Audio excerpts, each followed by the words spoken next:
Donc maintenant, on va voir comment automatiser les bumps. Donc les bumps, si vous vous rappelez bien, en fait, c'est un truc qui permet de garder ses posts en première position dans les groupes Facebook. Donc ça va rajouter un commentaire en fait sur un post Facebook, enfin un post sur les groupes Facebook, et ça va le supprimer quelques secondes ou minutes après pour en fait faire remonter le post en première position dans le groupe.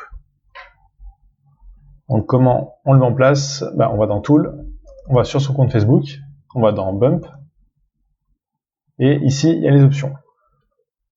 Donc on le met pour que ça fonctionne le jour, comme d'habitude.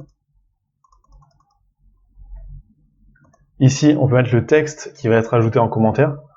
Donc moi je vous conseille de prendre la spin syntax, donc vous pouvez l'utiliser aussi ici, et vous mettez des smileys. Donc des smileys différents, vous en mettez 4-5 avec la spin syntax. Donc on peut mettre aussi combien de fois le post va être bumpé. Donc là il va être remis qu'une seule fois en haut de la liste. On peut sélectionner plus si on le souhaite.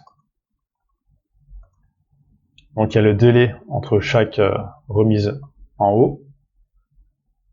Donc si on veut l'activer, on le passe en vert ici directement. Donc on peut ajouter des posts manuellement.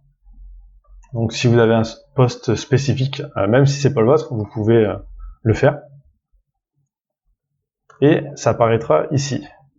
Donc je vous ferai voir aussi, on peut le faire automatiquement sans ajouter manuellement. Donc ça apparaîtra comme ça dans l'historique. Donc là, on voit les derniers bumps que j'ai eu avec ce compte-là, par exemple. On peut carrément les resélectionner, enfin redémarrer. Parce que là, j'ai fait pour que ça soit ré-EP une fois. Mais si je fais restart, ça va remettre à 0 et le refaire.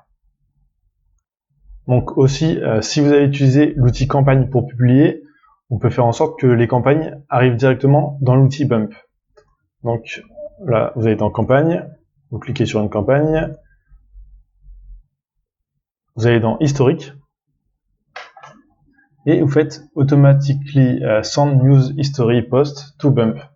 Donc en gros, dès que vous avez publié un message grâce à l'outil campagne, à chaque fois il va être envoyé à l'outil Bump pour être remis en avant automatiquement, donc le nombre de fois que vous aurez défini.